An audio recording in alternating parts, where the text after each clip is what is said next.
저는 내추럴 프로덕트인 캔서 세라피에 대해 다루겠습니다. 암의 성장은 되게 호르몬의 영향을 받기 때문에 호르몬의 작용과 생성을 막는 것은 암의 생존을 크게 억제할 수 있습니다. 예를 들어 에스트로겐, 안드로겐의 아고니스트나 엔타고니스트는 유방암이나 전립선 암의 치료와 관련 있는 것으로 알려져 있습니다.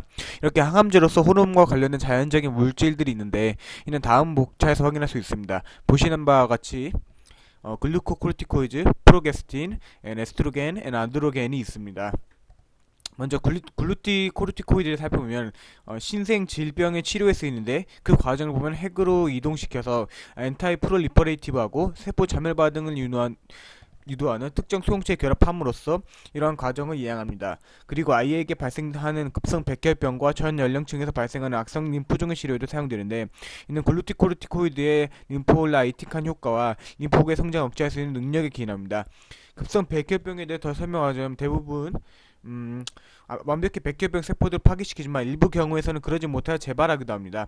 따라서 보통 이 병변의 치료에는 글루티 전에 프로니손과 빈크리스틴을 먼저 투여하고 엔스라사이클린이나 메트로트릭사이트를 그 다음 투여하는 방식으로 재발 가능성을 낮추게 됩니다.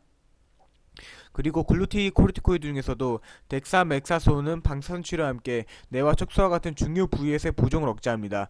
이때 주의할 점이 있는데 데사맥사손의 투여를 갑자기 멈추면 안 됩니다.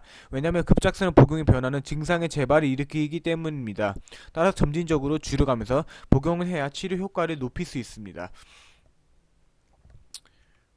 이제 글루티코르티코이드 단점에 대해서 얘기하자면 만성적인 사용 시 코르티코이드 내성, 면역 억제, 골다공증, 정신병 같은 부작용들이 나타날 수 있습니다. 따라서 여러 번 사용 시 최대 효과가 나타내는 선에서 복용량은 낮추어야 합니다. 그리고 데사맥사손은 엔스라사이클린, 멜팔란과 같은 약물과 같이 사용하며 다발성 골수종의 재발을 예기할 수 있기 때문에 주의가 필요합니다. 프로게스틴은 두 번째로 소개할 자연 항암제로서 유방암과 자궁 내막암의 치료에 쓰입니다.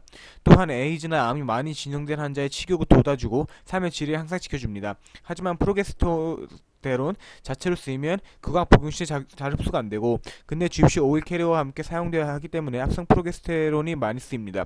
합성 프로게스테론에는 대표적인 구강 복용제인 메가 스토로 에스테이트가 있으며 유방암에 쓰입니다. 또한 메드록시프로게스테론이나 하이드록시 프로게스테론은 자궁 내막암 치료에 쓰입니다. 유방암에서의 프로게스테론 치료는 도스 디펜던트로 보이는데 이는 메가스테롤의 양이 늘을 때는 환자에게서 세컨드 리스폰스가 나타나는 것으로 알 수 있습니다. 세 번째로 소개할 자연 항암제는 에스트로겐과 안드로겐입니다. 이들은 앞서 말한 글루티코르티코와 마찬가지로 신생 질환에 사용되는데 그 중에서 전립선과 유선에서의 치료에 가장 돋보입니다. 그 이유는 이러한 기관들은 성장이나 기능 형태학적 결함이 있어서 호르몬에 크게 의존하기 때문입니다. 유소남종에서의 에스트로겐과 안드로겐의 치료에 관한 경우입니다. 에스트로겐의 높은 투여량은 유방암의 치료에 치료제로 인식되어 왔는데 혈증증과 같은 심각한 부작용 때문에 다른 방법을 강구하게 되었습니다. 그중 하나가 역설적이게도 항에스트로겐제입니다. 타모식펜과 같은 항에스트로겐제는 에스트로겐과 비슷한 효과의 부작용이 훨씬 적었기 때문에 유방암이 효과적인 치료제로 대체되었습니다. ER이나 PR의 존재 유무는 이러한 호르몬 치료에 반응 환자들을 파악하는 생체 표지자로 이용됩니다.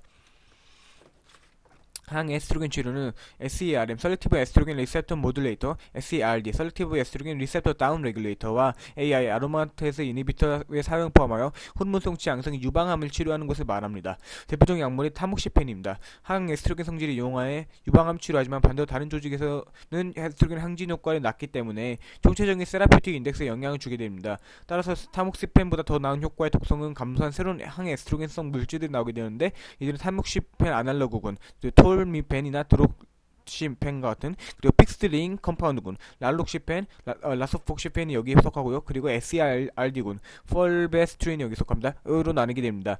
타목시펜이 더 자세히 알아보기 전에 이 표를 먼저 짚고 넘어가고자 합니다. 우선 표를 설명하기 앞서 용어를 풀이하자면 프리맨은 폐경 전, 포스트맨은 폐경 후, AI는 아로마테스 이니비터, PD는 진행성 병변, TAM은 타목시펜을 말합니다. 이 표의 의의는 각각의 약물들이 유방암의 상태에 따라 다르게 효과가 나타난다는 것을 말합니다.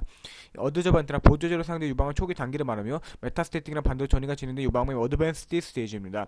그래서 표를 살펴보면 타목시펜 같은 경우는 어드저번트 사용했을 때 5년간 사용할 수 있고요. 그다음에 어드베전 포스트맨 경우에는 사용할 수 있습니다. 그리고 메타스태틱 프리맨에서는 사용할 수 있고요. 메타스태틱 포스트맨도에서도 사용할 수 있습니다. 펄버스턴트는 어드베전트에서 사용할 수 없고요. 그리고 어드베전 포스트맨에서 사용할 수 없습니다. 반면에 똑같이 메타스틱 프리맨에서 사용할 수 없고 반면에 펜타스틱 포스트맨에서는 사용할 수 있습니다. 다른 약물도 보시다시피 각각의 스테이지에서 사용할 수 있는지 없는지 잘 나타내주고 있습니다. 타목시펜은 처음에는 경구 피임약으로 개발되었지만 배란을 촉진하고 유방암에 항증식 효과를 보인다는 것이 발견되어 현재는 항유방암제 표준 약물로 사용되고 있습니다.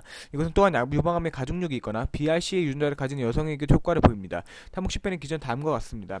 먼저 타목시펜의 없을 시 에스트라디아 같은 에스트로겐 몰레큘은 에스트로겐과 리셉터에 결합합니다.